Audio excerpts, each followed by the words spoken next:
काळभैरव. कोण आहेत काळभैरव?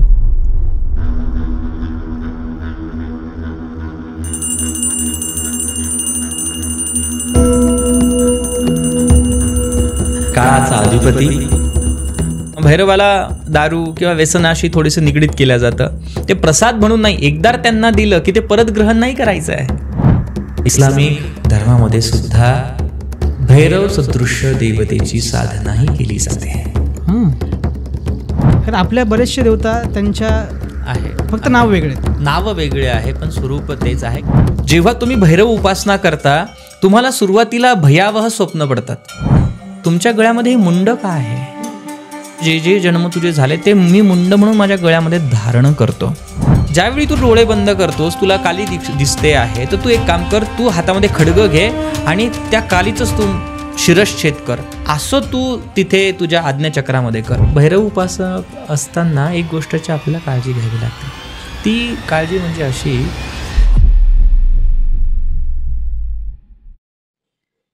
श्री कालभैरव विषयीचा हा पॉडकास्ट एवढा जबरदस्त झाला आहे की हा माझा वैयक्तिक सर्वात फेवरेट एपिसोड बनला आहे. बेसिकपासून हळूहळू एकदम गूढ तंत्रापर्यंत हा विषय कसा गेला हे आम्हाला देखील कळलं नाही. जर तुम्हाला तंत्र किंवा कालभैरवविषयी एखादी वेगळीच माहिती जाणून घ्यायची असेल ना, तर हा व्हिडिओ तुमच्यासाठीच आहे. मयुरेश गुरुजींनी इतक्या गूढ ग्रंथांचा आणि गोष्टींचा उल्लेख केला आहे की ज्या सहजरित्या आपल्या आसपास दिसत देखील नाहीत. व्हिडिओत शक्य तितके फोटो टाकण्याचा आम्ही प्रयत्न केला आहे. हा पॉडकास्ट तुम्ही व्हिडिओ रूपातच बघा, कारण यामध्ये आम्ही स्क्रीनवर काही गोष्टी दाखवल्या आहेत ज्या तुम्ही डोळ्यांनी बघणं आवश्यक आहे. आणि आपल्या पाहुण्यांबद्दल मी काय बोलणार. सर्व परिचित मयुरेश विस्पुते गुरुजी, श्री पितांबरा बगलामुखी शक्तीपीठमचे पीठाधीश. 12 नोव्हेंबर रोजी असलेली काळभैरव जयंती, त्याविषयीचा हा विशेष पॉडकास्ट. अहिल्यानगर येथील पीठामध्ये भैरव कवच कार्यक्रम होणार आहे. 2,26,000 आहुती, 36 हवनकुंड आणि निशुल्क कोटी ललिता सहस्त्रनामाने कुंकुमार्चन होणार आहे. त्यासाठी रजिस्टर करण्यासाठी तुम्हाला डिस्क्रिप्शनमध्ये लिंक दिलेली आहे. कालभैरवविषयी सर्व माहिती मिळावी हाच या व्हिडिओचा उद्देश. मयुरेश गुरुजीसोबत अजून हटके पॉडकास्ट घेऊन येईल, त्यासाठी तुम्हाला आत्ताच सबस्क्राईब करावं लागेल आणि कमेंटमध्ये लिहा भैरवाय नमः. भैरव बाबांची कृपा आपल्या सर्वांवर अशीच राहील. नमस्कार, मी अमित, TAP पॉडकास्ट तुम्ही पाहताय. आपले प्रश्न खास, आपली ऑडियन्स फर्स्ट क्लास. वळूया पॉडकास्टकडे.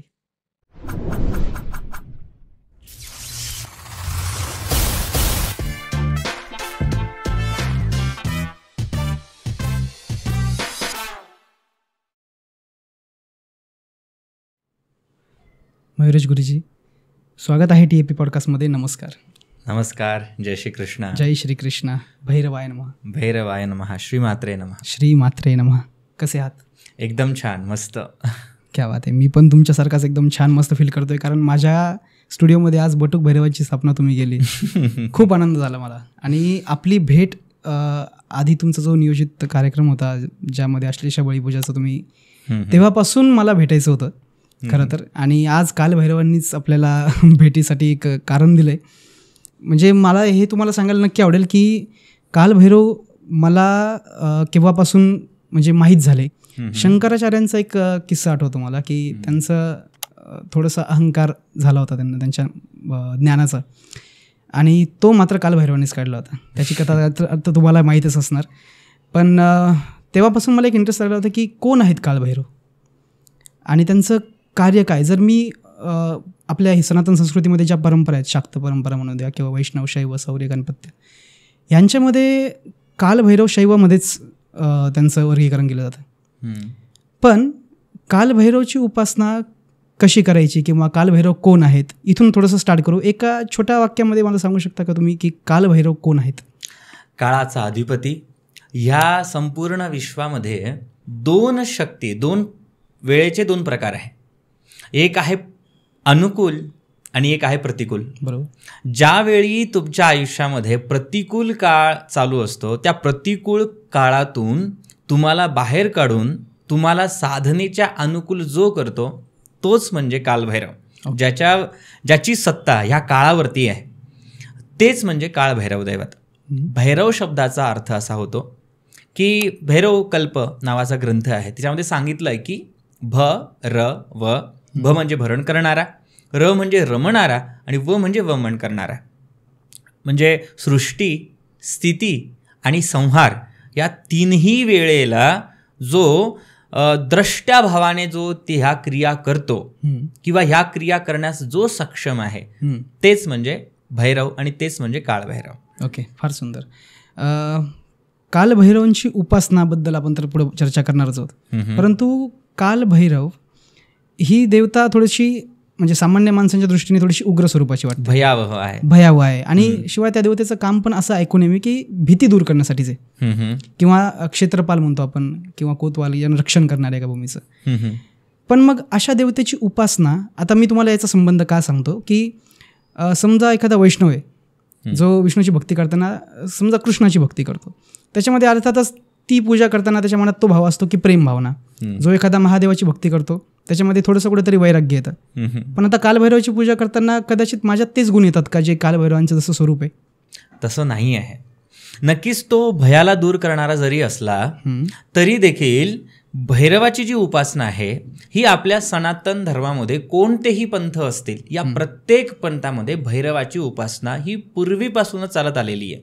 अच्छा. जर कधी तुम्ही त्यांची हिस्ट्री बघितली, दुर्गा सप्तशती जरचा तुम्ही अध्याय बघितला किंवा काही शाक्त ग्रंथ बघितले तर त्यामध्ये सांगितलं आहे की ज्यावेळी भगवती दुर्गा परमेश्वरीपासून चामुंडा परमेश्वरी प्रकट झाली, जिने चंड आणि मुंडांचा संहार केला, जेव्हा रक्तबीजाचा संहार करताना तो जो युद्धाचा काळ होता त्या युद्धाच्या काळामध्ये सगळ्यात अगोदर ह्या ज्या सगळ्या शक्ती आहे, योगिनी शक्ती, या योगिनी गणांचा अधिपती काळभैरव सांगितलेला आहे. म्हणजे जो काही दैत्याचा जो समूह आहे त्याच्यावरती विनाश करणारी शक्ती योगिनी, आणि या योगिनीवरती कार्य करणारा दैवत म्हणजे भैरव आहे. भैरव ही अशी शक्ती आहे जोपर्यंत शक्तीला कुठेतरी आधिपत्य पाहिजे, शक्तीला एक बेस पाहिजे, आणि भैरव म्हणजे ह्या संपूर्ण शक्तीचा बेस आहे. जोपर्यंत भैरव नाही तोपर्यंत शक्ती नाही. आता तुम्ही धर्माचं नाव आपल्या याच्यामध्ये पंचदेवतेंचा तुम्ही उल्लेख केला, गणपती संप्रदाय, गणपत्य संप्रदायामध्ये सुद्धा नग्न भैरव आहे. तुम्ही जेव्हा मोरगावला जाता, मोरगावला गेल्यानंतर जेव्हा मयुरेश्वराचं दर्शन घेता, बाहेरच तुम्हाला नग्न भैरवाचं मंदिर दिसतं, आणि नग्न भैरवाची तिथे उपासना केली जाते. तिथे इतकं सुंदर स्तोत्र लिहिलेलं आहे की त्यांनी सांगितलंय की जेव्हा तुम्ही मोर्याजवळ जाता तेव्हा तुमच्यामध्ये प्रमाद वाढतो, तुमच्यामध्ये मोह वाढतो. तो मोह दूर करण्यासाठी त्या तुम्हाला नग्न भैरवाची तुम्हाला साधना करावी लागेल, असं त्या स्तोत्राचा अर्थ आहे. ओके. गणपतीय संप्रदायामध्ये सुद्धा तुम्हाला भैरव उपासना दिसते. शैव संप्रदायामध्येच फक्त भैरव आहे असं नाही आहे. आता मी आता एक जो विषय सांगतो त्याला मी संदर्भ तुम्हाला देतो. वैष्णव संप्रदायामध्ये सुद्धा भैरव उपासना आहे. ह्याच्यासाठी तमिळ ग्रंथ आहे, त्या ग्रंथाचं नाव आहे विष्णुनिधी. ह्या विष्णुनिधी ग्रंथामध्ये उल्लेख आहे 256वा श्लोक आणि 89वा अध्याय तमिळ लिटरेचरमध्ये आहे. त्यामध्ये सांगितलं आहे की गोविंदच भैरव आहे, गोविंद भैरव रूपात त्याची आराधना करायची सांगितलेली. तो श्लोक असा आहे, शंखचक्रधरम देवम स्वर्णपात्र गलाधरम त्रिनेत्रम वरदम शांतम कुमारम च दिगंबरम महालक्ष्मी समेतम च तार्श वाहन संस्थितम नीलवर्णम महाकायम वंदे गोविंद भैरवम. तमिळ लिटरेचरमध्ये सुद्धा भगवान श्रीहरी विष्णूंना भैरव रूपात तुम्हाला पूजण्याचं शास्त्र सांगितलेलं आहे. मी जर कधी वैष्णव संप्रदायामध्ये असेल किंवा मी कोणतीही साधना करत असेल तर साधना करत असताना माझ्या आयुष्यामध्ये अनेक असे टप्पे येणार की त्या टप्प्यामध्ये मी माझ्या साधनेपासून भरकटणार. ओके. माझ्या आर्थिक अडचणी असेल किंवा मला त्याला अनेक अशी समाजामध्ये प्रतिकूल परिस्थिती निर्माण होऊ शकते जी मला भक्तीपासून वंचित करेल, तर त्यावेळीसुद्धा तुम्हाला त्या भैरवाचं स्वरूप सांगितलं गेलेलं आहे. तंत्रातील काही गुप्त ग्रंथामध्ये मला असा संदर्भसुद्धा सापडला की सुदर्शन जे उपासना आहे, सुदर्शन माला मंत्र आदी, सुदर्शन होमम वगैरे, किंवा जे काही कन्नड जे काही लिटरेचर मला मी अभ्यासलं त्याच्यामध्ये समजलं की सुदर्शनाची उपासना हीच भैरवाची उपासना आहे. फक्त इथे देहरूपामध्ये तुम्हाला शैव रूपामध्ये देहरूपात करायचं आहे आणि इथे चिन्ह रूपामध्ये करायचं आहे. शंकराच्या हातामध्ये जो त्रिशूल आहे तोच त्रिशूल म्हणजे भैरवाचं स्वरूप आहे आणि विष्णूच्या हातामध्ये जे चक्र आहे तेच भैरवाचं स्वरूप आहे. त्यामुळे स्पेशल त्यांचं वेगळं करण्याची आवश्यकता आपल्या संत महात्म्यांना पडली नाही. पण याचा अर्थ असा नाही आहे की त्यांनी कधी भैरवाच्या स्वरूपाला त्यांनी असं इग्नोर नाही केलं. माऊलींच्या संत ज्ञानेश्वर महाराजांच्या अनेक अभंगामध्ये सुद्धा त्यांनी महादेवांचं विक्राळ रूपाचं वर्णन केलं आहे. तुकोबारायांच्या अनेक अभंगामध्ये सुद्धा त्यांनी थोडंसं शंकराच्या विक्राळ रूपाचं वर्णन त्यांनी केले. जे संत लिटरेचर ज्यांनी वाचलं असेल त्यांना ते कळेलच. म्हणजे त्यांनी सांगितलं की तू भैरवाच्या सेनेचा अधिपती आहे. त्या महादेवाला त्याचं स्वरूप त्यांनी हे केलेलं आहे. म्हणजे तुम्ही बघा की किती त्याला महत्त्व दिलेलं आहे.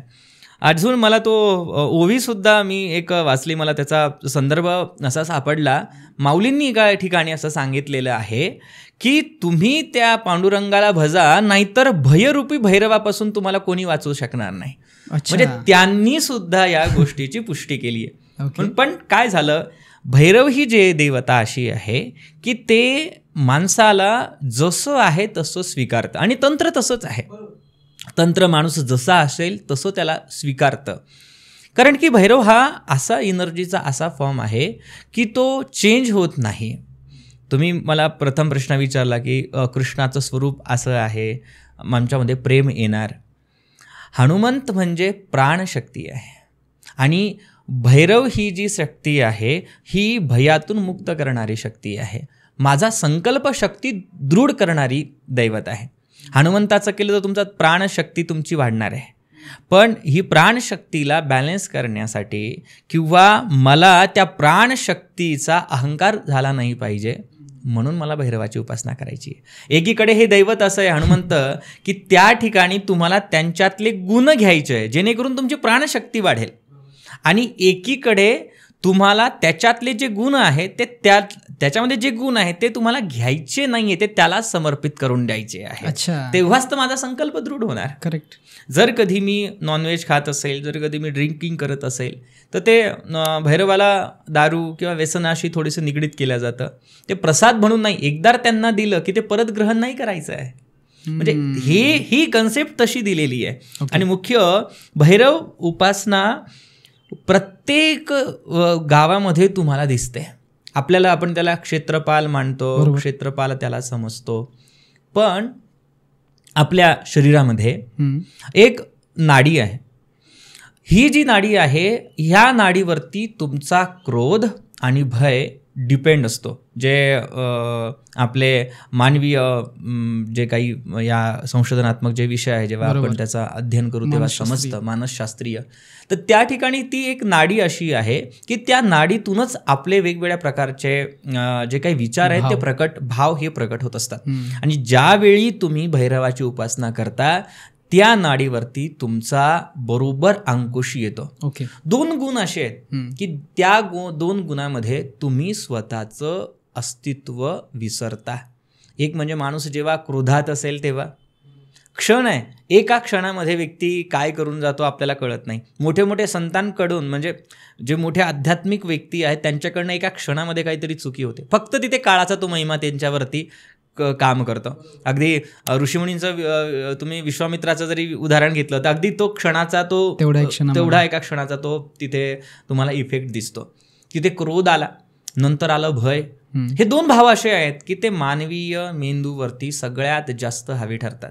मग तुम्हाला जिथे तुम्हाला ह्या सगळ्या गोष्टी तुम्ही सतत बघत असाल तर तुम्ही त्या गोष्टी तुम्हाला त्या कंट्रोल करता याव्या यासाठी ते दैवत आहे. ज्या दैवताला मी बघणार आहे जो इतका क्रोधवान आहे, त्याचं स्वरूप आहे, त्याच्यासमोर माझा रागच काय आहे, तुम्हाला तो राग समर्पण करून द्यायचा आहे. ह्या भावासाठी आपल्या शास्त्रामध्ये भैरव उपासना सांगितली गेली.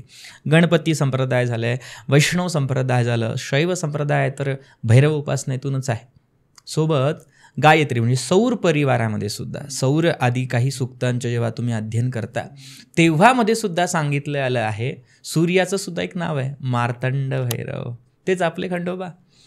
मार्तंड भैरव म्हणजे प्रकाश शक्ती सहिताय मार्तंड भैरवाय नमः.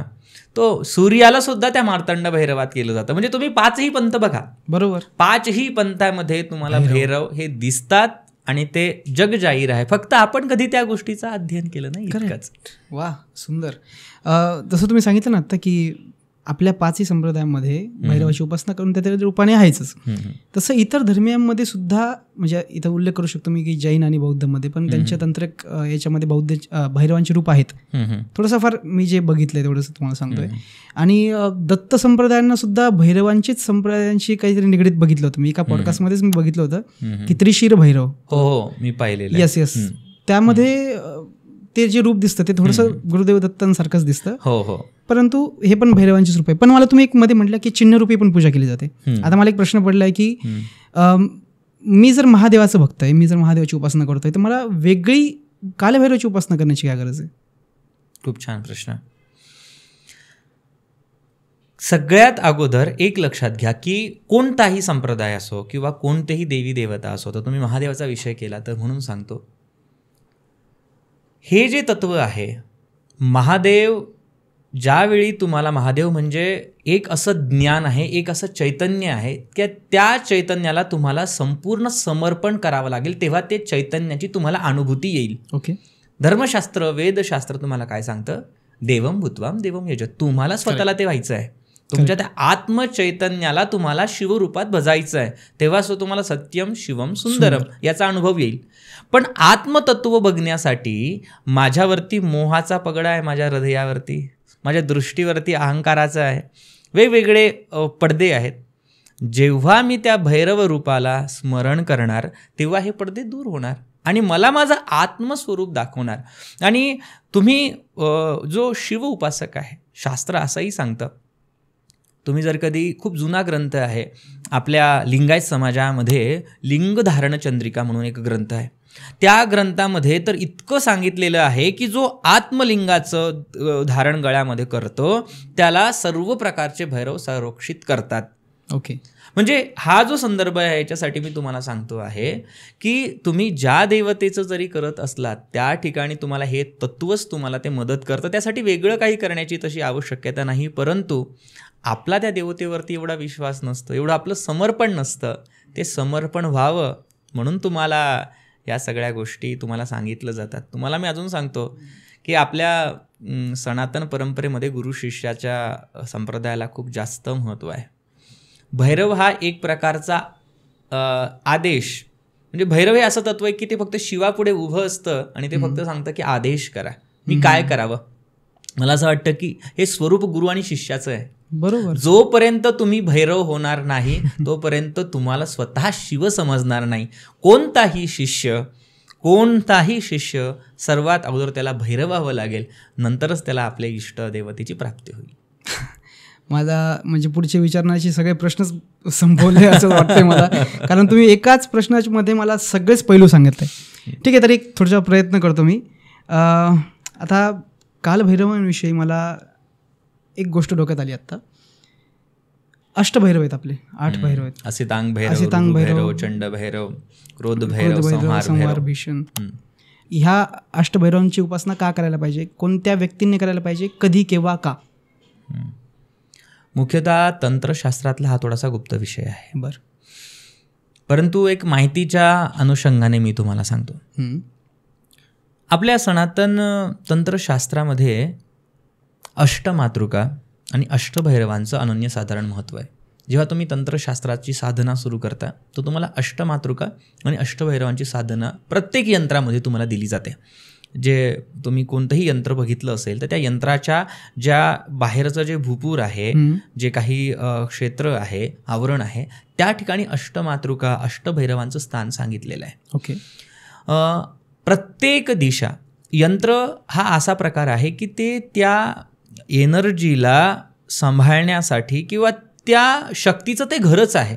त्या घराची प्रतिकृती, त्या शक्तीच्या घराची प्रतिकृती म्हणजे ते यंत्र आहे. त्या यंत्राला, त्या घराला संरक्षित करण्यासाठी ह्या शक्ती आहे. अष्टभैरवांची जी साधना आहे ना, ही थोडीशी गुप्त रूपात होते. प्रत्येकजण तिची साधना नाही करू शकत. का नाही करू शकत या बाबतीत मी काश्मीर शैविझम, तुम्ही काश्मीर शैव दर्शन हे पाहिलं, ते जे वाचलं त्या तुम्हाला ते त्यावरती तुम्हाला कळेल. गुह्यकालीची काही साधना महाकाल संहितेमध्ये सांगितले, त्यामध्ये अष्टभैरवांचा उल्लेख तुम्हाला प्रथमतः आढळतो. त्यातले जे काही काही भैरव आहे ना, त्यांची ऊर्जा खूप जास्त हाय आहे. उदाहरणार्थ संहार भैरव. संहार भैरवाची जी साधना आहे ही याच्यासाठी सांगितली की जी तुमची प्राणशक्ती आहे, जी तुमच्या हृदयामध्ये तुम्हाला दिसते आहे, त्या कुंडलिनीच्या प्रवासामध्ये तो प्राण तुम्हाला तुमच्या सहस्त्रारामध्ये घेऊन जायचा आहे. ओके. आणि ही ऊर्जा की याला खूप मोठी ऊर्जा लागणार आहे. मला ते इतक्या सहजासहजी ते होणार नाही. त्यामुळे संहार भैरवाची जेव्हा तुम्हाला साधना करायची आहे, जेव्हा तुम्हाला कपाल भैरवाची साधना करायची आहे, तो तुमचा आत्मचैतन्य सहस्त्रारामध्ये मर्ज होणार आहे. ओके. पण तो जो आवेग आहे तो प्रत्येकाकडनं सांभाळला जाणार नाहीये. उन्मत्त भैरवाची साधना शक्यतोवर ही गुप्त आहे, त्यांचं स्वरूप ही गुप्त आहे. तर असे अनेक काही भैरव आहे. पण हे जे काही असे शक्ती आहे ज्या ठिकाणी माणसाची जी ऊर्जा आहे कुठेतरी कमी पडते. जर कधी तुम्ही अमृतानुभव जर कधी वाचला माऊलींचा, त्यामध्ये त्यांनी कुंडलिनीचा प्रवास किंवा भावाचा प्रवास खूप वेगळ्या पद्धतीने सांगितलाय, खूप जवळून समजून सांगितलाय. बरोबर. पण त्या स्टेजला पोहोचण्यासाठी माझी शारीरिक क्षमताच कमी होणार. तंत्र सांगतं की त्या क्षमतेला तुम्हाला पार करण्यासाठी तुम्हाला या देवतेची अधिष्ठान करणं गरजेचं आहे. म्हणून अष्टभैरवाची साधना थोडी गुप्त रूपात केली जाते आणि त्याचं वेगवेगळं महत्त्व आहे आणि त्याची वेगवेगळी प्रोसिजर आहे. फक्त आपण माहितीनुसार त्या गोष्टी करतो. वेगळ्या 8ही दिशेतून माणसाला संरक्षण भेटावं, त्याला आपण काय म्हणतो की ज्याही दिशेत तो जाणार त्या दिशेमध्ये त्याचा विजय भेटावा, म्हणून या सगळ्या गोष्टी आपल्या शास्त्रात सांगितल्या जातात. अजून तुम्हाला सांगतो, योगशिष्ट असेल किंवा पतंजली योगसूत्र आदी ग्रंथामध्ये काय सांगितलेलं आहे की तुमचा जे तुमचे कर्म आहे, जे पास्ट लाईफचे तुमचे कर्म असतील, तुमचे अविचार असतील, हे सगळे तुमच्या रोगाशी संबंधित ते सगळे प्रकार आहेत. पण ज्यावेळी तुम्ही त्या कर्माला तुम्ही जोपर्यंत काटू शकणार नाही, कर्म काटण्याचे 3 पद्धती सांगितल्या आपल्या शास्त्रामध्ये. पहिला जो कर्म आहे, जर तुम्हाला भोगायचं असेल तर सगळ्यात अगोदर तुम्हाला ते रोग रूपात भोगावं लागेल. बर. आपल्या महर्षी वाग्भटांनी सुद्धा त्यावरती सांगितलं की रोग का होणार, की पूर्वकर्म पण त्याला तसं असेल. ते तुम्हाला रोगाच्या द्वारे तुम्हाला भोगावं लागेल, ते तुम्हाला आर्थिक नुकसानातून ते तुम्हाला भोगावं लागेल, किंबहुना अनेक अशा काही दुर्घटनेतून तुम्हाला ते कर्म भोगावं लागेल. अच्छा. मग हे कर्म भोगत असताना त्याची तीव्रताही कमी जास्त असू शकते. मग साधकाच्या जीवनामध्ये ते कर्मभोग काटण्यासाठी ती ऊर्जा तुम्हाला, जेव्हा तो व्यक्ती भैरवाची उपासना करतो त्यावेळी ते त्याचे भोग हे सहजरित्या त्याला तो भोगून संपवू शकतो. मग ते मानसिकही असू शकतं. बऱ्याच वेळा तुम्ही जर कधी पाहिलं, जेव्हा तुम्ही भैरव उपासना करता तुम्हाला सुरुवातीला भयावह स्वप्न पडतात. का पडतात? कारण की ते तुमचे भोग तुम्ही स्वप्नाद्वारे भोगून संपवत आहात. अच्छा. याच्यासाठी ते तुम्हाला स्वप्न संकेत तसा दिला जातो. एक तर रियालिटीमध्ये तुम्हाला ते भोगावं लागेल, किंबहुना ते तुम्हाला स्वप्न अवस्थेत सुद्धा ते तुम्हाला भोगावं लागणार. याच्यासाठी भैरव तत्व होतं किंवा याच्यासाठी ते भैरव तत्व आहे. आणि हे फक्त आपल्याच धर्मात आहे असं नाही आहे. मी आता तुम्हाला एक उदाहरण देतो. सगळ्यात अगोदर मी तुम्हाला बौद्ध धर्माचं उदाहरण देतो. बौद्ध धर्मामध्ये 2 शाखा आहेत. त्यामधले सगळ्यात प्रमुख जी शाखा आहे ती वज्रयान शाखा. वज्रयान शाखेमध्ये महाकाल सुद्धा त्यांचं जे महाकाल रूप आहे हेच भैरव आहे. हेरुका वज्रसंहारा म्हणून एक देवता आहे. हेरुका वज्रसंहारा हे प्रत्यक्ष उन्मत्त भैरवाचं रूप आहे. म्हणजे एक कालचक्रामध्ये जेव्हा तुम्ही मंडल पूजा, जसं आपल्या धर्मामध्ये सांगितली जाते तसं वज्रयान शाखेमध्ये मंडल पूजा आहे. त्या मंडलामध्ये वेगवेगळ्या देवता आहे. पण त्यांच्यामध्ये कन्सेप्ट अशी आहे की आपल्या धर्मामध्ये सांगितलं जातं की त्या देवाला तुम्हाला सगळ्या गोष्टी समर्पित करायच्या आहे किंवा तुम्हाला ते सगळ्या गोष्टी तो देव तुमच्याकडनं करून घेईन, असं आपल्या लोकांच्या मनामध्ये आहे, मतीमध्ये आहे. पण वज्रयान शाखेमध्ये तसं नाही आहे. वज्रयान शाखेचा साधक त्या लोकांना असं शिकवलं जातं किंवा त्यांना सांगितलं जातं की तू स्वतः भैरव आहे. भैरवोहम, मीच भैरव आहे. ओके. आणि माझ्यातूनच या सगळ्या गोष्टीचं जो काही स्वरूप आहे हे बाहेर पडणार आहे आणि मीच माझ्या मुक्तीचा कारक होणार आहे. याच्यासाठी या सगळ्या साधना दिली जातात. हेरुका वज्रसंहारा झालं, महाकाल झालं, वेगवेगळ्या भैरवाचं स्वरूप त्या तिब्बतमध्ये आधी केलं जातं. इव्हन मी दरवर्षी जात असतो धर्मशाला, त्या ठिकाणी तर इतकं सुंदर भैरवाची उपासना होते, वेगवेगळे मंत्र आहेत, त्या पद्धतीने त्यांची उपासना केली जाते. जैन संप्रदायामध्ये सुद्धा नाकोडा भैरवांची उपासना प्रमुख आहे, घंटाकर्ण महावीरांची. हे भैरवाचं स्वरूप आहे आणि ते सात्विकरित्याही होतं. बरोबर. वरतून मुस्लिम किंवा इस्लामिक धर्मामध्ये सुद्धा भैरव सदृश्य देवतेची साधनाही केली जाते. जेव्हा मी काही मंत्रांचा शोध घेत होतो, वेगवेगळे लिटरेचर अभ्यास करत होतो, तर त्यामध्ये काहींना एक पीर नावाने ओळखलं जातं. आपल्याला असं वाटतं की पीर म्हणजे संत किंवा महात्मा, पण तसं नाही आहे. त्यांच्यामध्ये पण मंत्र, त्यांच्याकडे पण तंत्र आहे, ते त्या नावाने त्यांची पूजा केली जाते. आता त्याला उर्दू काही शब्द आहे, पण मला ते योग्य उच्चारण नाही वाटत. पण तंत्र फक्त आपल्या धर्मातच आहे असं नाही आहे.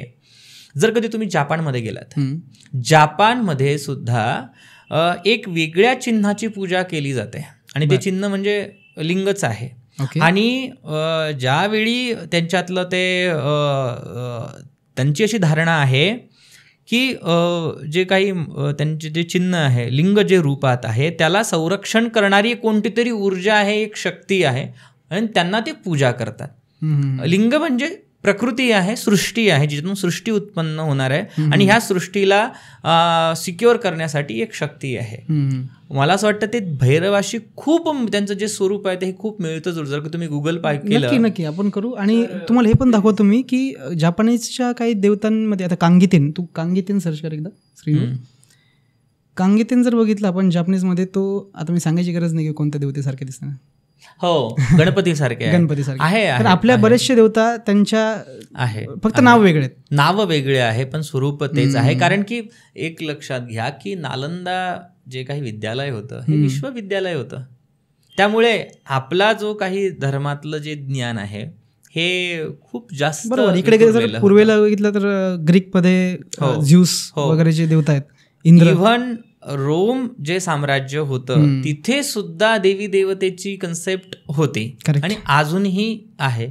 भैरवाची अजून उपासना तुम्हाला ऑस्ट्रेलिया साईडमध्ये पण तुम्हाला ते दिसतंय, पण तिथे जो प्रकार आहे हा थोडासा वेगळा आहे. आता मी एका संतांच्या वाणीतून वाचलं होतं की त्याला अस्त्रालय म्हटलं जातं. त्या अस्त्रालयाचं अपभ्रंश होऊन ऑस्ट्रेलिया त्यांनी केलेलं आहे, जिथे अस्त्र निर्माण केल्या जातात असं ती भूमी होती. आता तो संशोधनात्मक विषय आहे, परंतु तिथे अशा काही आदिवासी समाजामध्ये अशी काही जमाती अशा ते त्यांची साधना करतात.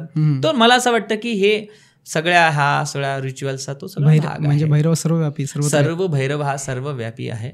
आणखी तुम्हाला सांगतो की श्रीविद्या परंपरेमध्ये आनंद भैरव आणि आनंद भैरवी हे स्वरूप सांगितलेले आहे. आनंद भैरव म्हणजे काय आहे की ज्यावेळी माझी कुंडलिनीवर तिचं उत्थापन होणार त्यावेळी मला एक वेगळा आत्माचा आनंद प्राप्त होईल, आत्मानुभूती होईल.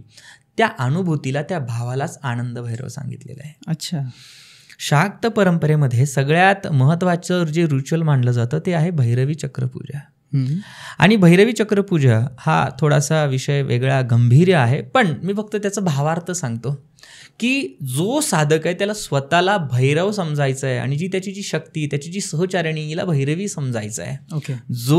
जेव्हा ते दोघे जण एकमेकांना व्यवस्थित पद्धतीने त्या भावनेमध्ये जेव्हा ते एकमेकाला बघतील तेव्हाच ते त्या वासनेच्या जाळातून बाहेर पडू शकतील. ही कन्सेप्ट तंत्राने दिली, ही कन्सेप्ट तिथे दिली, पण त्याचा अर्थ लोकांनी वेगळ्या पद्धतीने लावला. वरतून त्यामध्ये हे पण सांगितलं की आपली जी कुंडलिनी आहे, आपल्या कुंडलिनीचा मध्ये जी असलेली जगदंबा ही सहस्रारामध्ये असलेल्या शिवाशी मिलन होते. कुंडलिनी म्हणजे शक्ती आहे, भैरवी आहे आणि शिव म्हणजे भैरव आहे.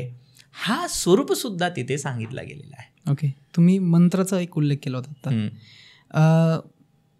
असं म्हणतात की मंत्र हेच स्वतः देवता आहेत आणि मंत्रानेच एखाद्या विग्रहाची किंवा चित्राची निर्मिती केली जाते. अगदी बरोबर.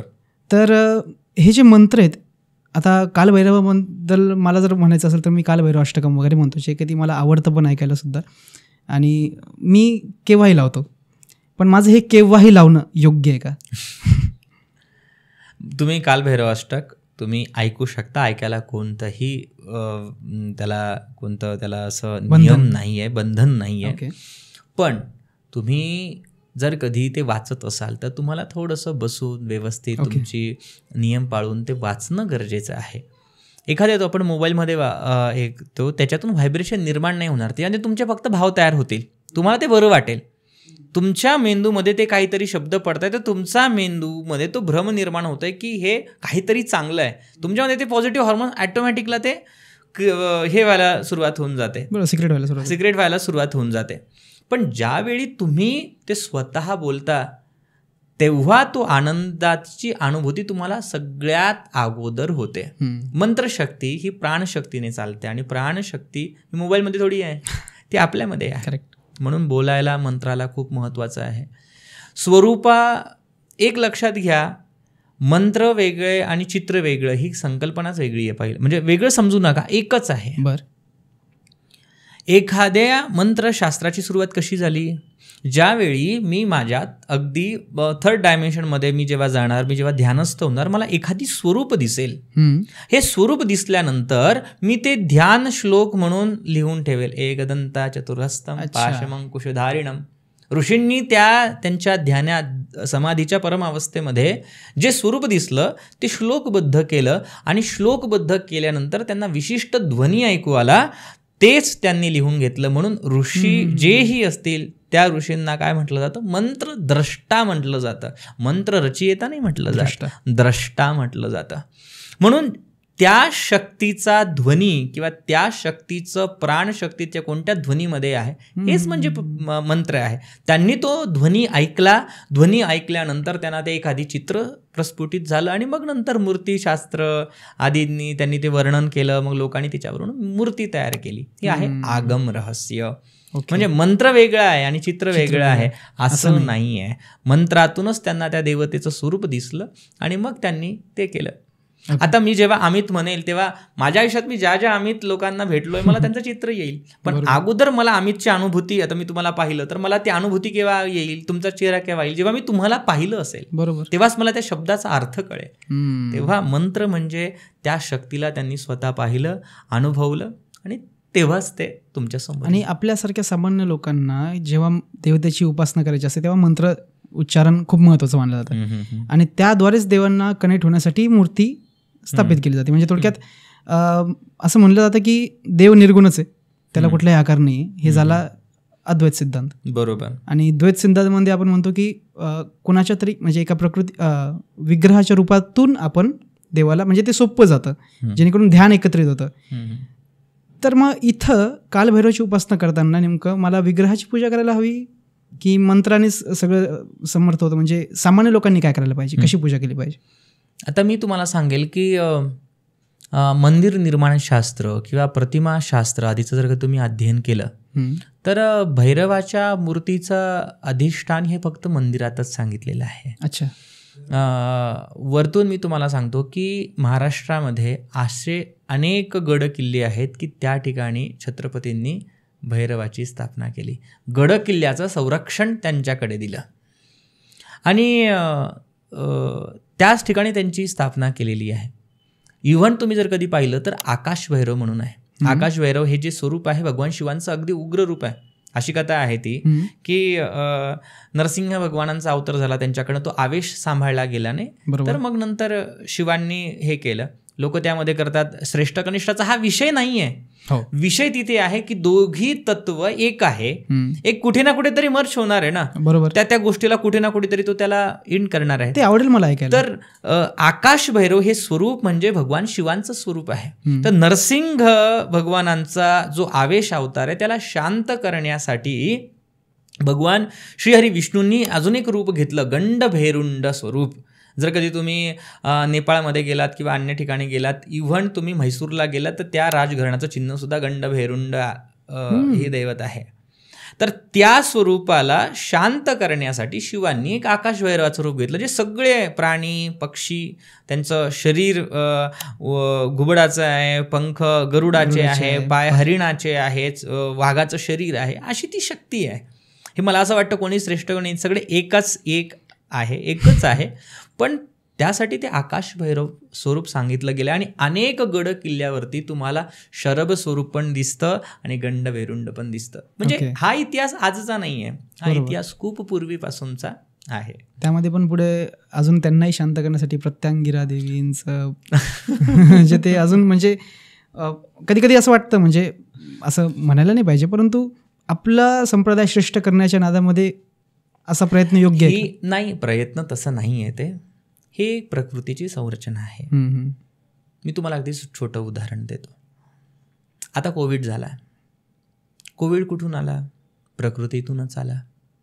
जे होतं बरोबर, ज्या प्रकृतीने तुम्हाला सृजनशीलता दिली त्याच प्रकृतीने लोकांना खाणं सुरू केलं. त्या ठिकाणी तो व्यापार जाऊ द्या, मी जस्ट एक तुम्हाला उदाहरण सांगतोय. प्रकृतीतूनच तो आजार आला.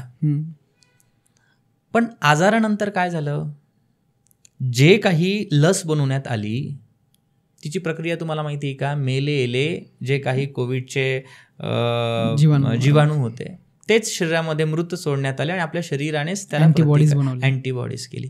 मला असं वाटतं ही संकल्पना तशीच आहे. प्रकृती ज्यावेळी अशीही संहारात्मक शक्ती तयार करते की जी सृजनशीलता पण आहे, पण ती तुम्हाला मारक सुद्धा ठरते. आणि पण मग प्रकृतीच त्याचं उत्तर देते. जे काही झाड जगतंय तुम्हाला, जे काही झाड होतं आहे त्या झाडाला कीड लागते आणि ते अख्खं झाड त्या किडीने खाऊन टाकलं.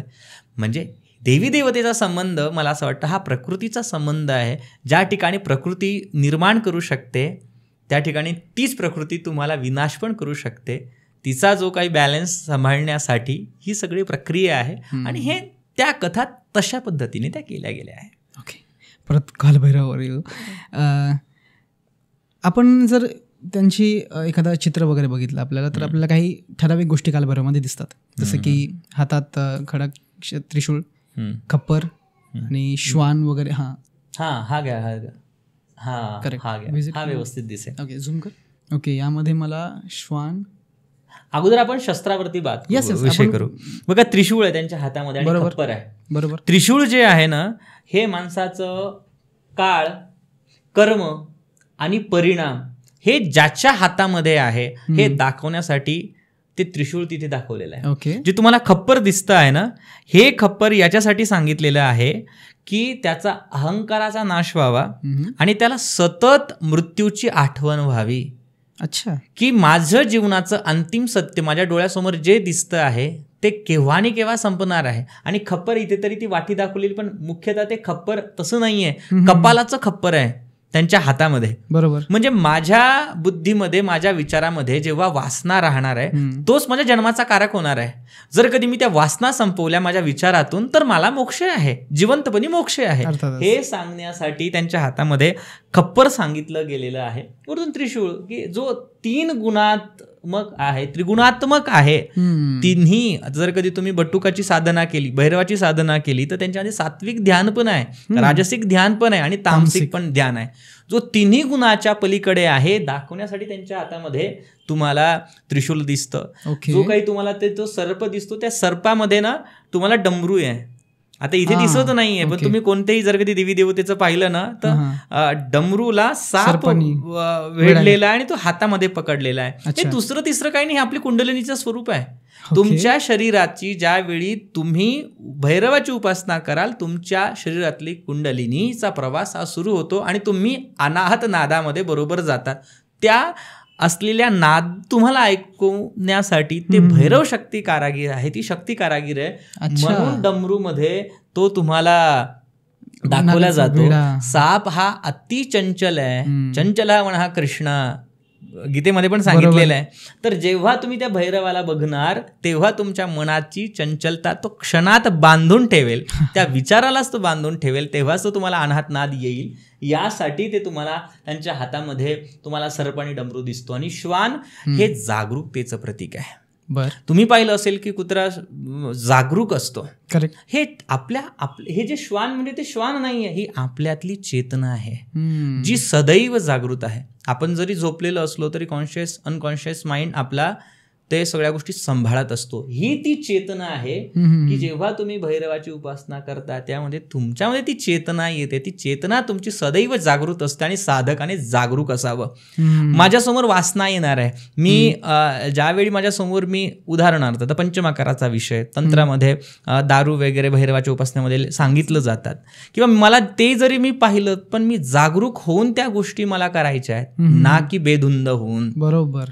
हे दाखवण्यासाठी तिथे कुत्र तुम्हाला दाखवलेलं आहे. वरतून ते भैरवाला सगळ्यात अत्यंत प्रिय काय तर घुंगरू आहे. अच्छा. भैरवाला सगळ्यात जास्त त्यांचा शृंगार घुंगरूनेच केला जातो. घुंगरू का? त्यांचा नाद आहे एक वेगळाच. जर कधी तुम्ही दिल्लीला गेलात तर दिल्लीमध्ये किंकार भैरव म्हणून आहे. बरोबर. तर किंकार भैरव म्हणजे ज्याच्या नादाने राक्षसांच्या छातीमध्ये धडकी भरून ते मेले, असा तो किंकार भैरव. पण ज्यावेळी तो साधकावरती प्रसन्न होतो त्याच्या मधुर घुंगराच्या आवाजाने तो आत्मज्ञान त्याला प्राप्त करून देण्यासाठी ते भैरव तत्व तसं ते दाखवलं गेलेलं आहे. म्हणून भैरवाची उपासना घुंगरूतून केली जाते. त्यांचं स्वरूप दाखवलेलं आहे आणि त्यांचं डोक्यातून ज्वाला सदैव निघत राहतात. तर हे ज्वाला काय, हे अग्नीचं प्रतीक आहे की हे आपल्या सहस्त्रारामध्ये. आता मी तुम्हाला सांगतो की आता मला हा विषय बोलावा का नाही असं होतं, पण मी तुम्हाला सांगतो. जर कधी तुम्ही गुह्य समाजतंत्र जर कधी पाहिलं, बौद्धामध्ये गुह्य समाज म्हणजे गुह्य समाज मंडली आहे, तुम्ही गुगल सर्च करू शकता, भारतीय गुह्य समाज मंडल आहे. त्याच्यामध्ये अनेक अशा ग्रंथामध्ये सांगितलेलं आहे की तुमचं सहस्त्रार म्हणजे स्मशान आहे जे सतत जळत राहणार आहे. मुंडमाला तंत्र किंवा आदी अशा काही तंत्र ग्रंथामध्ये माता पार्वती रुद्रयामल तंत्रामध्ये सुद्धा सांगतात, भगवान शिवांना विचारतात की तुमच्या गळ्यामध्ये हे मुंड का आहे. त्यावेळी भगवान शिव सांगतात की हे तुझ्या जन्माचं, तुझे जे तू जन्म घेतलेस ते तुला जे जन्म तुझे झाले ते मी मुंड म्हणून माझ्या गळ्यामध्ये धारण करतो, असं त्यांनी सांगितलेलं आहे. मग माता पार्वती विचारतात की माझा जन्म का झाला. मग त्यावेळी सांगतात की हे तुझ्या मनामध्ये असलेली, तुझ्या बुद्धीमध्ये असलेली वासना ती पूर्ण न झाल्यामुळे तुला तो घ्यावा लागला, म्हणून त्याचं प्रतीक मी कपाळ माझ्या गळ्यामध्ये धारण करतो. म्हणजे आपल्या बुद्धीचा, आपल्या विचारांचा आणि आपल्या मोक्षाचा खूप जवळचा संबंध आहे. आणि हे सतत तुम्ही जरी मेले तरी हा विचार तुमच्या बुद्धीमधून जोपर्यंत जाणार नाही, ते अहंकार, तुमच्या इच्छा जोपर्यंत मरणार नाही तोपर्यंत तुमचं हे स्मशान कंटिन्यू चालत राहणार, ते शांत होणार नाही. पण जेव्हा तुम्ही त्या भैरवाची उपासना करणार, तुमच्या इच्छा ह्या आपल्या आप जळून शांत होतील आणि तुम्ही मोक्षाकडे पुढे जावं. हे त्यांचं काम, म्हणजे ह्याचं स्वरूप अशा पद्धतीने दाखवलेलं आहे. वा. बर. पण मी जेव्हा अष्टभैरवांचे रूप बघतो त्यामध्ये त्यांचे प्रत्येकाचं वाहन वेगवेगळं आहे, पण त्याचं कारण वेगळं आहे. आता हा थोडासा सेन्सिटिव्ह विषय आहे, पण त्याचं स्वरूप त्या स्वरूपाशी वरवर मी समजू शकतो. आता की जसं श्वानांचं अस्तित्व आहे, तुम्ही सांगितलं ते चंचलता वगैरे आणि जागरूकता, साठी तसंच त्यांच्या त्या रूपाची रूपात त्या रूपामध्ये त्या सगळ्या गोष्टी केल्या. आपण नंतर कधी त्या विषयावर नक्कीच. ओके. आपल्या योगशास्त्रामध्ये सांगितलेलं आहे की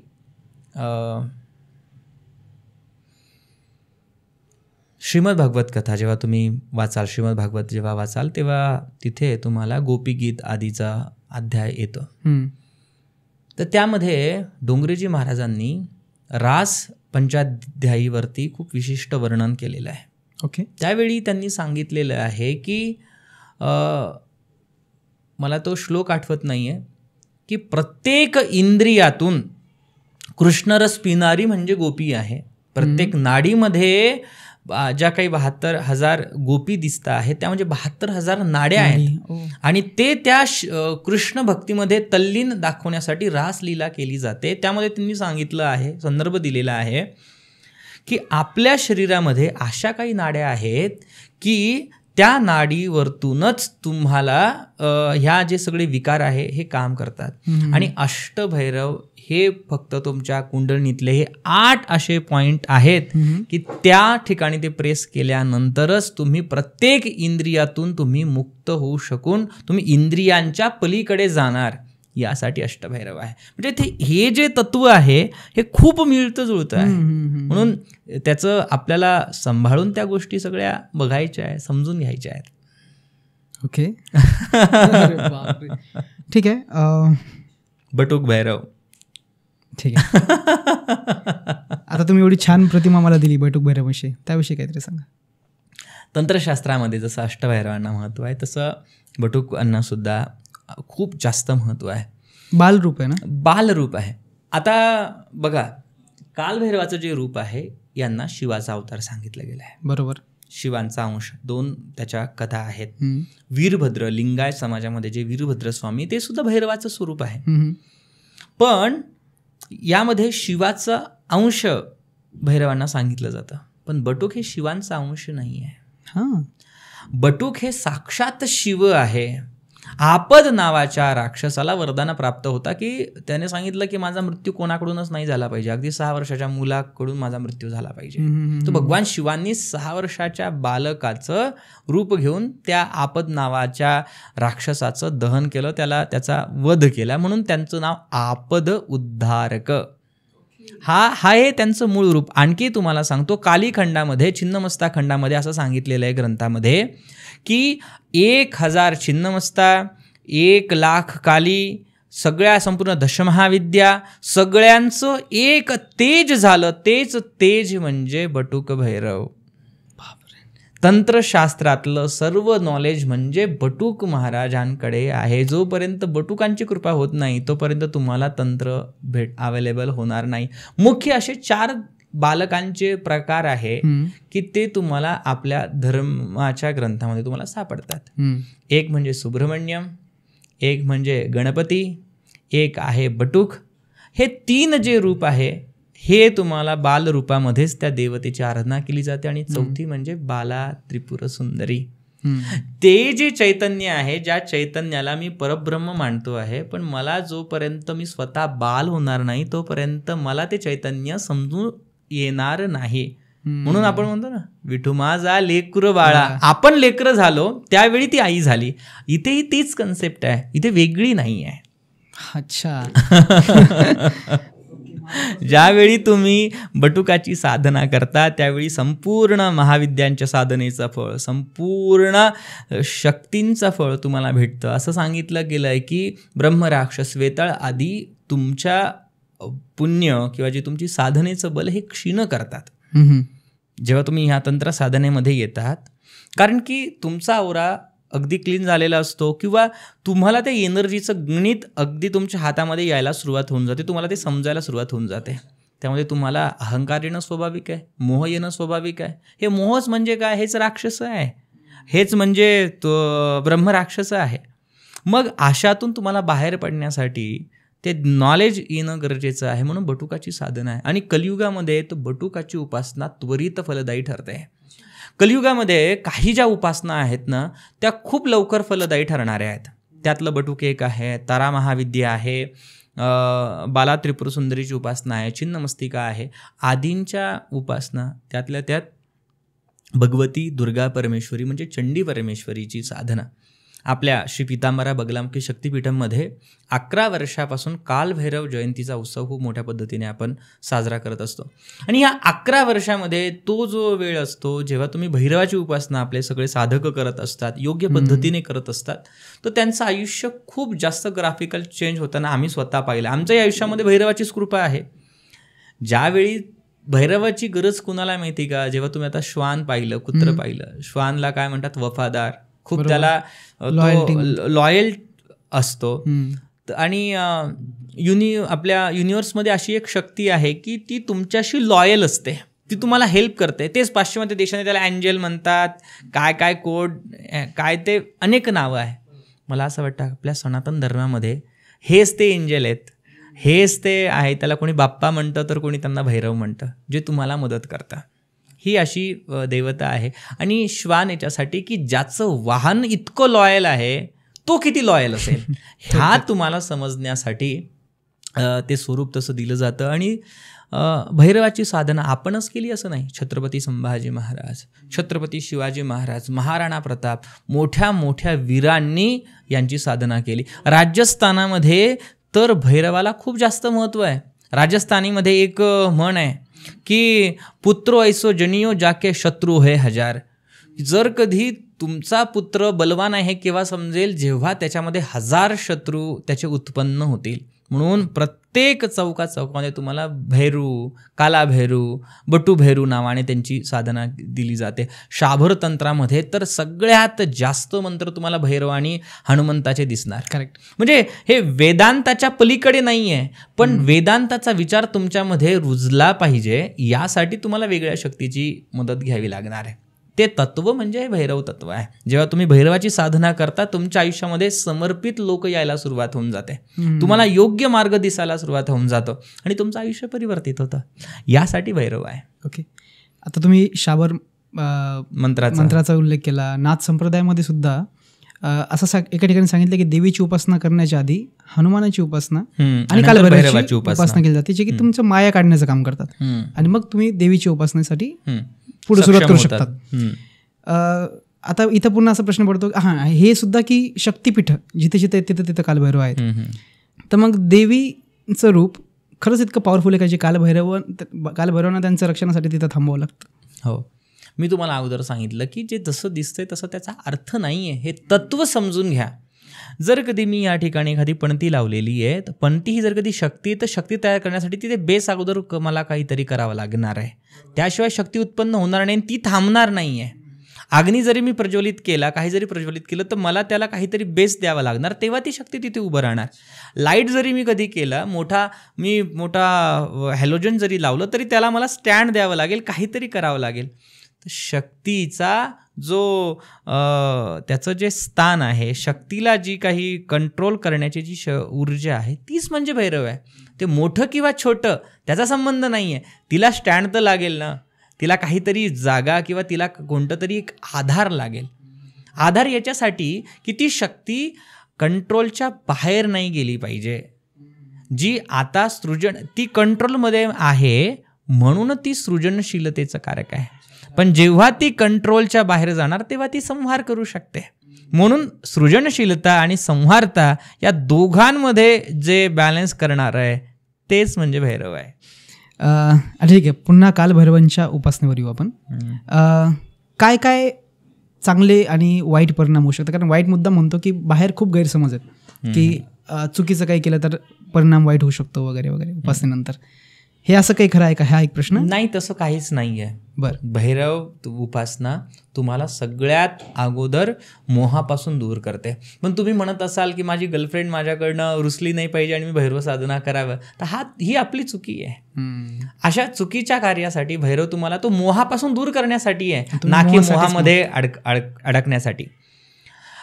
तंत्रशास्त्र ही तुम्हाला श्रीमंती किंवा तुम्ही काय करावं याच्यासाठी तंत्रशास्त्र नाही आहे. तंत्रशास्त्र ही याच्यासाठी आहे की तुम्हाला आत्मसुख प्राप्त व्हावं. हे सुख देणार हा गौण भाग आहे, पण आत्मसुख तुम्हाला अगोदर मिळावं यासाठी तंत्रशास्त्र हे करत जातं. तर तुम्ही जर कधी ह्या साधना आत्मसुखासाठी वापरत असाल तर त्याचा उपयोगच होणार आहे. आणि काही काही जीवनातले असे टप्पे असतात की त्या ठिकाणी तुम्ही निराश होऊन जातात. त्या ठिकाणी भैरव तुम्हाला पुनर्जीवित करतं. तो पक्षी आहे ना की जो राखेतून तयार होतो, हो, तेच आयुष्य म्हणजे भैरव आहे. की ज्यावेळी तुमचं सगळं काही संपलं, राख झालं, पण आता नवीन तुमचं जीवन तुम्ही तयार करणार आहे, ही आयुष्यामध्ये तुमची ती वेळ येते, त्यावेळी भैरव शक्ती तुम्हाला तशी कार्य करते. तसं असेल तर ते तसं चांगलंच होणार. आणि भैरव शक्ती त्याला आम्ही काय म्हणतो, ही पूर्ण त्याला बाँड्रीज नाही आहे, ती तुम्हाला सांभाळता आली पाहिजे. तिला सांभाळून बघा. तुम्ही क्रम बघा. अगोदर तुम्हाला तंत्रशास्त्र किंवा शाबर तंत्राचा अभ्यास केला तर तुम्हाला हनुमंताची साधना करायची आहे. संकल्प आणि ब्रह्मचर्याचं तुम्हाला पालन करायचं आहे. अगोदर तो बेस हनुमंतराया तुम्हाला तो बेस तयार करतील. नंतर संकल्प विकल्पाच्या पलीकडे भय आणि मोह, तुमचे राग, तुमचा अहंकार याला संपवण्यासाठी भैरव उपासना आहे. आणि हे केल्यानंतर तेज रूपात असलेली ती महामायाच तुम्हाला नंतर दुर्गा रूपात तिची उपासना करायची आहे. मला डायरेक्ट मी दुर्गेची उपासना केली तर मला ते स्वरूप अनुभवच येणार नाही. पण अगोदर मी जर कधी ह्या टप्प्यातून गेलो तर मला ते तत्व खूप लवकर समजू शकेल. पण मग गुरुजी, आपण रामकृष्ण परमहंसाचं उदाहरण घेतलं समजा, त्यांना कालीमाता प्रसन्न झाली होती, तर मग असं म्हणतात की ते कालीमातेचे मोठे उपासक पण होते आणि आहेच बरोबर. पण मग असं म्हणता येईल का आपल्याला की त्यांनी पण कालभैरवाची उपासना अर्थातच केली असणार? प्रत्येकाने साधना केलेली आहे, किंवा पुनर्जन्मात पण आधीच्या जन्मात सुद्धा त्यांची साधना झाली असावी असं काहीतरी. माझं असं म्हणणं आहे की कोणतीही साधना, कोणताही देवधर्म तुमच्या जीवनामध्ये येतो बहुत सुकृताची जोडी म्हणून विठ्ठल यावडी. पूर्वी काहीतरी सुकृत आहे म्हणून तुम्हाला ते दैव मिळालेलं आहे. बरोबर. पूर्व जर कधी मी कधी शिवाची उपासना केली असेल तर त्या शिवाच्या फलामुळे मला आज पांडुरंगा परमात्म्याची साधना करण्याचं बल प्राप्त होणार आहे. तसंच इथे हा विषय आहे की जोपर्यंत तुम्ही कोणत्या ना कोणत्या जन्मामध्ये ती साधना केलेली असते म्हणून तुम्हाला लवकर त्या देवीचं तादात्म्य होतं. बरेच लोक म्हणतात की आपल्या संतांनी ह्या सगळ्या गोष्टीला विरोध केला, त्यांनी त्याच्यातल्या चुकीच्या गोष्टीचा विरोध केला, त्यांनी त्या शक्तीला चॅलेंज नाही केलं, त्या शक्तीला त्यांनी कधी नाकारलेलं नाही आहे. तर मग ह्या गोष्टी आपण मूळ समजून घेतला पाहिजे, हा त्याचा गाभा आहे. आणि साधना हा टप्पा एका दिवसाचा किंवा एका वर्षाचा, एका महिन्याचा नाही आहे. आम्ही नेहमी म्हणतो की तंत्रशास्त्रामध्ये क्रॅश कोर्स नसतो, तसं साधना मार्ग हा एका जन्माचा विषय नाही, अनेक जन्माचा हा विषय आहे. ती साधना करून तुम्ही इथपर्यंत येतात. एखादा व्यक्ती आहे की त्याला हा जो विषय आहे ना हा समजण्यासाठी थोडीशी आपली मानसिकता सुदृढ आपल्याला थोडीशी करावी लागेल. जे मी आता बोलेल, ज्या माणसाचं जीवन सात्विकता कधी तो ग्रहणच नाही करू शकत, जो पूर्णतः त्याचं जीवन तामसिक आहे, त्याला तुमचा कोणता मार्ग आहे? कोणताच मार्ग नाही आहे, तो जाऊच शकत नाही. पण अशा वेळी जर कधी तो ह्या तत्वात आला, ह्या साधनेत आला, तामसिक रूपातच त्याने त्या देवतेची उपासना केली, त्यावेळी त्याचा जो पुढील जन्म आहे किंवा त्याचं जे पुढील किंवा त्याच्या आयुष्यामध्ये लवकरच असं पदार्पण होऊ शकतं की जेणेकरून तो सात्विकतेकडे वळेल. आज आपल्या महाराष्ट्रामध्ये अशा हजारो उदाहरणं आहे की ज्यांना हप्त्याला लागत होतं ते आज माळकरी झाले. हा पण टप्पा विसरून नाही चालणार ना. बरोबर. जो आजचा जो तुम्हाला आस्तिक दिसतोय तो एकेकाळचा नास्तिक होता, हे याला तुम्हाला विसरून चालणार नाही. ही सत्य परिस्थिती आहे. उदाहरण म्हणून ही तीच स्टेप आहे की तुम्ही त्या तामस तत्वातून तुम्ही इथे सत्वाकडे यावं.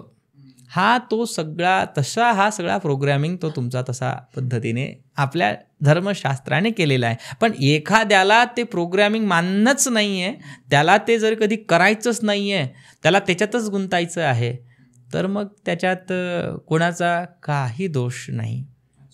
निर्गुण रूपातून आता तुम्ही सद्गुरू रामकृष्ण परमहंसांचं तुम्ही जीवन सांगितलं, जेव्हा त्यांच्या गुरूंनी त्यांची कुंडलिनी आज्ञाचक्रापर्यंत आली होती, त्यांना कालीचं दर्शन व्हायचं. मग त्यांचे जे गुरु होते तोतापुरी महाराज, जर कधी मी विसरत नसेल तर महाराजांनी त्यांना सांगितलं की ज्यावेळी तू डोळे बंद करतोस, तुला काली दिसते आहे, तर तू एक काम कर, तू हातामध्ये खड्ग घे आणि त्या कालीचंच तू शिरच्छेद कर, असं तू तिथे तुझ्या आज्ञाचक्रामध्ये कर. त्यांच्याकडून ते होईनाच. मग त्यांनी तोतापुरी महाराजांनी काय केलं, काचेचा तुकडा घेतला आणि त्यांच्या आज्ञाचक्रावरती त्यांनी प्रहार केला. तिथे त्यांनी ते कापलं आणि जसं त्यांनी ते कापलं तसं त्यांचं व्हिज्युअलायझेशन झालं की मी कालीलाच कापून टाकलं. म्हणजे काय, त्या सगुण रूपामध्ये सुद्धा तुम्हाला अडकायचं नाहीये. वेदांत शास्त्र दर्शन जर कधी तुम्ही बघितलं तर जे तुम्हाला दृश्य होतंय, जे तुम्हाला दिसतं आहे ते नश्वर आहे. म्हणून ह्या नश्वरापासून तुम्ही अद्वैताकडे जावं, हा सिद्धांत समजण्यासाठी तंत्रशास्त्र होतं, ती प्रक्रिया होती. आणि तेच म्हणजे भैरव तत्व, तेच म्हणजे तंत्रशास्त्र. म्हणजे याचा अर्थ की आपण जी आज पूजा करतोय, जी द्वैत पद्धतीने समजा करत असो, तो भविष्यात तुम्ही अद्वैतच होणार. देवम भूत्वाम देवम यजत, तुम्हाला त्याच पद्धतीने ते करायचं आहे. यासाठी हे आपलं तंत्रशास्त्र, यासाठी ह्या सगळ्या साधना पद्धती त्या पद्धतीने दिल्या होत्या. बर, आता उपासनेचा विषय निघलाच आहे, तर मग स्त्रियांनी उपासना करू शकतात का कालभैरव? स्त्रियांनी साधना अवश्य करावी आणि आज काळाची गरज आहे. बरं. मी आपल्या महाराष्ट्रातील प्रत्येक स्त्रीला सांगतो की तुम्ही त्या शक्तीचं आवाहन करा. बरं. का करा? कारण की आज कोणतीही स्त्री स्वतःला सक्षम नाही समजत आहे. तिच्यामध्ये कुठे ना कुठेतरी तो एक स्त्रीचा तिच्या याच्यामध्ये तो एक भय आहे किंवा समाज तिला त्या पद्धतीने ट्रीट करतो आहे. आज जे संरक्षण पाहिजे ते आज स्त्रियांना भावनिक असेल, मानसिक असेल, सामाजिक असेल, ते आज कुठेतरी आपण समाज माध्यम किंवा समाज तसा होत नाही चालला आहे. म्हणून अशा काळामध्ये तुम्हाला भैरवाची उपासना खूप चांगलं तुम्हाला फळ देतं, तुम्हाला जीवनामध्ये सकारात्मक बदल घडवून देतं आणि तुम्हाला आतून तुम्हाला सुदृढ करता, वैचारिक दृष्टीने तुम्हाला ते सुदृढ करता. दुर्गा उपासना आणि भैरव उपासना ही प्रत्येक स्त्रीने करावीच म्हणजे करावी. मासिक धर्म, गर्भवती, आता हा थोडासा जर कधी तुम्हाला दीक्षा प्राप्त असेल, तुमचे गुरु असेल तर ते तुम्हाला गुरु त्याच्यातून मार्गदर्शन करतात. परंतु असे काही स्वरूप आहे की आता तुम्ही गरोदर स्त्रीचा विषय केला म्हणून तुम्हाला सांगतो, शाबर तंत्रामध्ये असे काही प्रयोग आहे की गर्भधारणा झाल्यानंतर जो गर्भ आहे हा टिकला पाहिजे, त्याचं क्षरण नाही झालं पाहिजे म्हणून काही मंत्राचा उल्लेख दिलेला आहे. तर त्या मंत्रामध्ये आवर्जून भैरवाचा उल्लेख आहे की हे भैरवा तू गर्भाला सांभाळून ठेव, बांधून ठेव, तुझ्यामध्ये जसा तो नागपाश आहे तसा त्या गर्भाला तू पाशाने बांधून ठेव, जेणेकरून ते बाळ हे सुदृढ होईल. असा त्या शाबरी मंत्राचे अर्थ आहे. याला तुम्ही काय म्हणणार? तर मला असं वाटतं की आपण जे चांगली गोष्ट आहे ती घ्यावी. हा, जे काही तंत्रातल्या ज्या काही बाजू आहे त्या आपण थोड्याशा हे करावं, त्या पद्धतीने करावं. आणि मी तुम्हाला अजून सांगतो, विज्ञान भैरव तंत्र जर की तुम्ही अभ्यासलं, 111 ध्यानाच्या पद्धती आहे, श्वासाच्या वेगवेगळ्या पद्धती आहे. आणि जो व्यक्ती भैरव उपासना करतो, भैरव उपासना ही माणसाच्या श्वासावरती सगळ्यात अगोदर करण्यास सांगितलेली आहे. इडा पिंगला या सगळा विषय खूप, काश्मीरी शैविझम तर हा खूप स्वतंत्र विषय, तो तर बोलतानाही आपल्याला खूप मोठा तो व्यापक विषय आहे. तर मला असं वाटतं की इतकं शुद्ध आणि सात्विक आपलं तंत्र आहे, तर तुम्ही स्मरण करायला हरकत काय की हे भैरवनाथ तुम्हाला संरक्षण कर. आज जर कधी आमची एखादी माऊली एखाद्या ठिकाणी जात असेल, स्कूटीवरती जात असेल, तिला एकटी पाहून जर कधी तिच्या जवळचा सहकारी तिला वेगळ्या दृष्टीने बघत असेल, त्या बाईने काय करावं?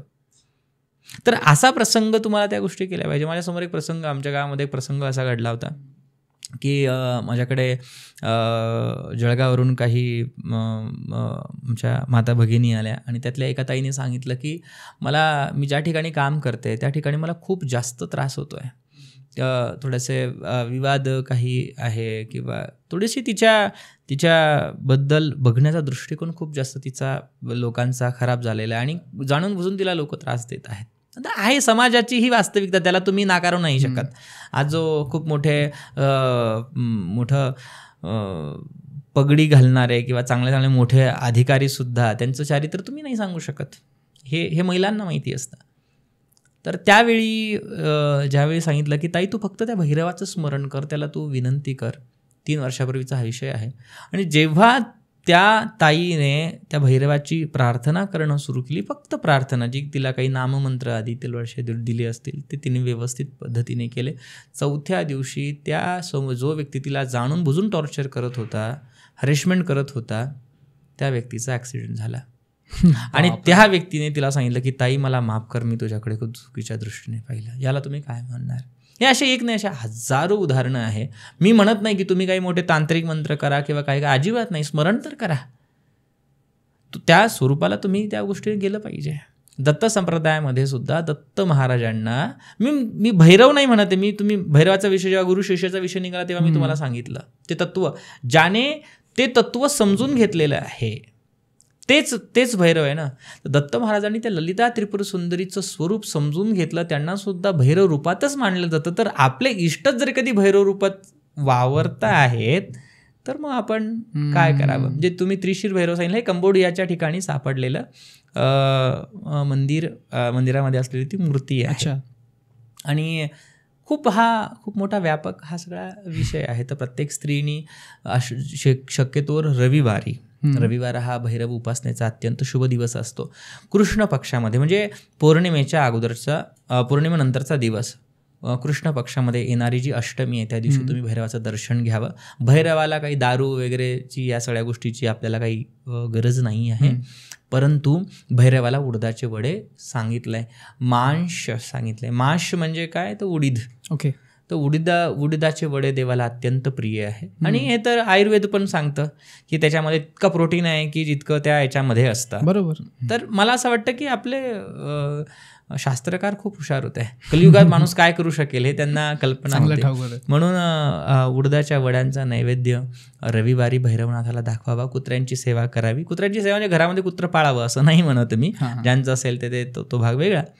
पण पाळीव जे काही प्राणी आहे, जे बाहेरचे जे रानटी कुत्रे असतील, त्यांची जरा तुम्ही थोडीशी निगा राखावी. मी नेहमी म्हणतो की जे काही अशा NGOs असतील ज्या ठिकाणी कुत्र्यांचं देखभाल करत असतील त्यांना तुम्ही मदत करा.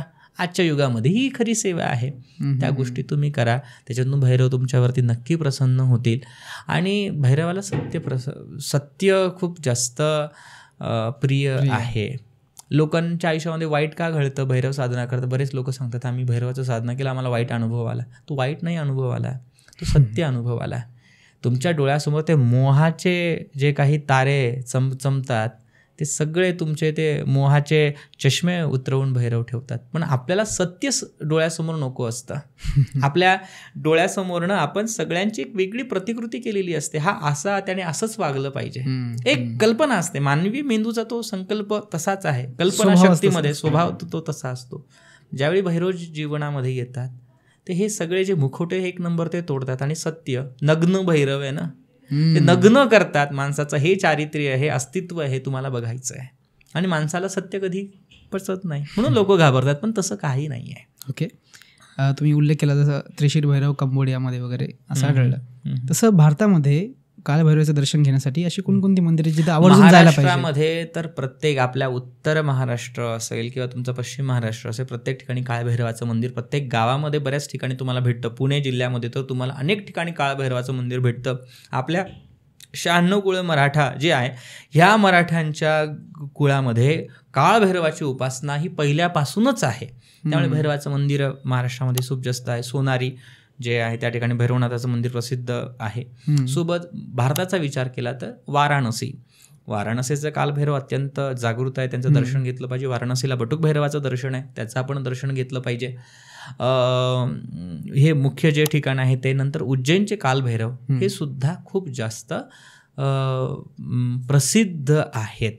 आणि ती एक वेगळी, तिथे ती एक वेगळी ऊर्जा आहे. आणि मी एका ग्रंथामध्ये पण, एका संतांच्या ग्रंथामध्ये पण वाचलं होतं की भैरव उपासक असताना एक गोष्टीची आपल्याला काळजी घ्यावी लागते. अच्छा. ती काळजी म्हणजे अशी, काही जी देवता आहेत ना त्याच्यामध्ये योगिनींचं बल किंवा अनेक गोष्टींची थोडीशी आपल्याला खबरदारी घ्यावी लागते. जेव्हा तुम्ही कालीची उपासना करता तेव्हा तुमच्यामध्ये थोडंसं अंश त्या आवेशाचा यायला सुरुवात होतं. भैरवाचे साधक बघतात, ते स्वतःलाच म्हणतात माझ्यामध्ये भैरव येतात. भैरव कशाला कुठे कोणाच्या अंगात येणार? भैरवाची शक्ती ज्याच्या आवाजानं शत्रूचे एका हुंकारामध्ये भस्म होतात, तो आपल्या शरीरात कशाला येईल? पण हा शक्तीचा आवेग असतो. या आवेगाला आपल्याला कंट्रोल करता आलं पाहिजे. आणि जेव्हा तुम्ही उज्जैनच्या भैरवाचं दर्शन, जेव्हा तुम्ही तिथली आरती जेव्हा तुम्ही अटेंड करताल त्यावेळी तुम्हाला तो आवेश म्हणजे काय ते समजतं. आपल्या जेव्हा कालभैरव जयंतीचा उत्सव असतो, आता यावर्षी 12 नोव्हेंबरला आहे, त्यावेळी रात्री 12 वाजता भैरवाची विशेष पूजा होते. त्या पूजेमध्ये तुम्हाला ती ऊर्जा फील होते, ते जाणवतं. आणि आजही मला सांगावंसं वाटेल की खूप मोठं वैष्णव संत आहे, त्या वैष्णव संतांच्या ठिकाणी ज्यांनी आयुष्यभर ज्ञानेश्वरीवरती चिंतन केलं, उभारलं, त्यांनी त्यांच्या स्वतःच्या ठिकाणी काळभैरवाची स्थापना केली. आणि आज गत एवढ्या वर्षामध्ये रोज रात्री 3 वाजता तिथे भैरवाची आरती व्यवस्थितरित्या केली जाते. हे तर वैष्णवांचा जरी आपण संदर्भ दिला तरी हा खूप मोठा संदर्भ आहे अर्थातच. त्यामुळे त्या शक्तीला आपण हे करून नाही चालत. तर याला असे बंधनं आहे. तर आवेश तिथे तो जाणवतो, तर त्याला तुम्हाला बॅलन्स करा. आवेश का जाणवतो की कारण की तुमची शरीर तेवढं सक्षम नाही आहे. मोबाईलमध्ये जर कधी मी जास्त स्टोरेज सुरू केलं तर तो हँग होऊन जाणार, तो गरम होणार, हिट होणार, म्हणजे त्याची क्षमता तिथे कमी पडते. तुमचं प्राणायाम, तुमचं ध्यान, तुमचं शरीर मर्यादा ही कुठेतरी कमी पडते. म्हणून तर तुम्हाला आवेश रूपात ते येऊन बाहेर चाललं जात आहे, त्याला काही फायदा नाही आहे. आणि अनुभूती बऱ्याच जणांना, म्हणजे माझा मित्र जेव्हा नेपाळमध्ये पशुपतीनाथाचा जो तिथे जो पूर्ण एरिया आहे, तिथे आकाश भैरव आहे, तिथे उन्मत्त भैरव आहेत, गुह्यकाली तिथे मंदिर आहे, त्या ठिकाणी तो भैरवाची स्थापना केलेली श्वेत भैरव आहे. खूप नेपाळ तर हिंदू राष्ट्र होता आणि हिंदू राष्ट्रही आहे, त्या ठिकाणी भैरवाची उपासना खूप वेगळ्या पद्धतीने केली जाते आणि तिथे आहे आणि तिथे फील पण होतं ती गोष्ट आहे. आणि आपल्या महाराष्ट्रामध्ये सुद्धा तुम्ही भैरवाचं दर्शन जेव्हा घेणार तेव्हा तुम्हाला ते फीलच होतं. ओके, 12 नोव्हेंबर रोजी कालभैरव जयंती आहे आणि त्यावेळेस तुम्ही एक मोठा कार्यक्रम आयोजित केला आहे, पितांबरी शक्तीपीठ अहिल्यानगरमध्ये जे आहेत तिथे तुम्ही तो हवन आणि मोठा महायज्ञ होणार आहे. त्याविषयी काहीतरी सांगा. तो कुणी अटेंड केला पाहिजे, का अटेंड केला पाहिजे? आपल्या पीठमचं जे काही कार्य आहे भैरवाच्या शक्तीमुळेच होतं आणि आम्ही अनेक वर्षापासून त्याची अनुभूती घेतो आहे. तंत्रशास्त्रातलं सगळ्यात सर्वोत्तम, सर्वश्रेष्ठ दैवत असलेलं भैरवनाथ भगवान आहेत आणि तो उत्सव आम्ही खूप मोठ्या पद्धतीने साजरा करतो. ह्या वर्षी आम्ही 36 हवनकुंडने भैरवनाथांची साधना करणार आहोत. 1 नाही, 2 नाही, 8 नाही, तब्बल 36 हवनकुंड असणार आहे.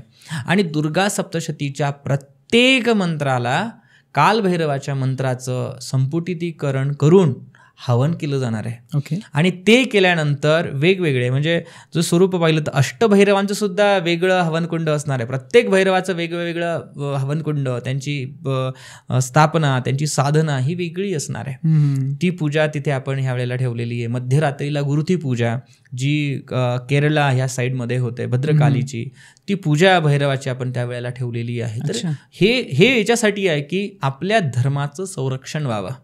आज मी आपला जो महाराष्ट्र आहे, महाराष्ट्र ही संतांची भूमी आहे, तशी वीरांची पण भूमी आहे.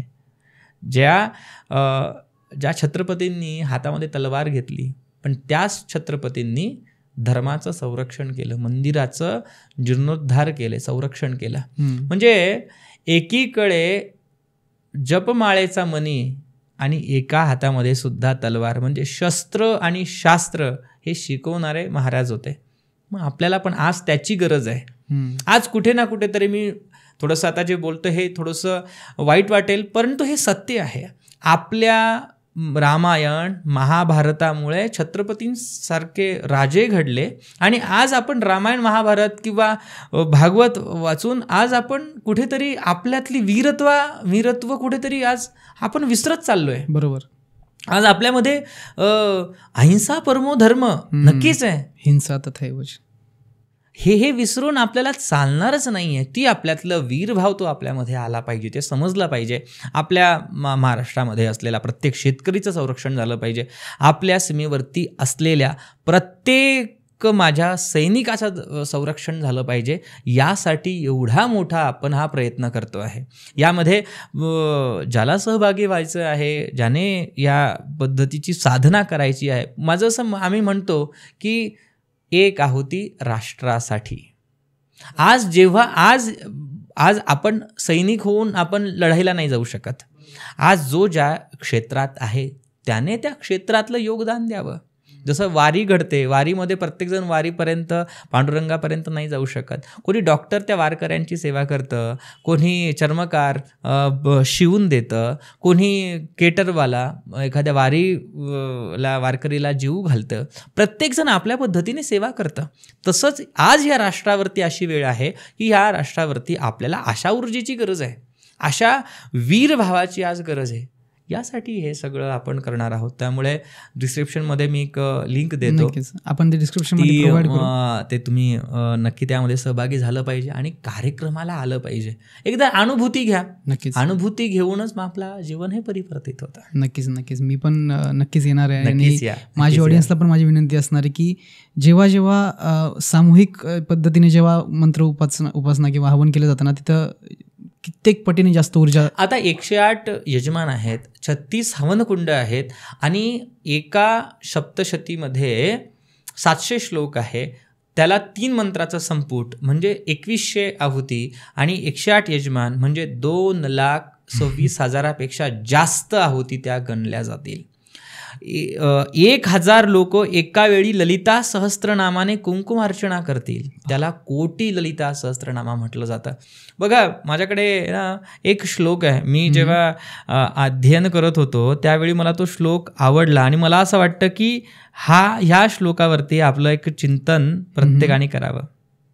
तो श्लोक असा आहे, त्रेता या मंत्रशक्तिश्च ज्ञानशक्ती कृते युगे द्वापरे युद्धशक्ती संघशक्ती कलियुगे. संघशक्ती.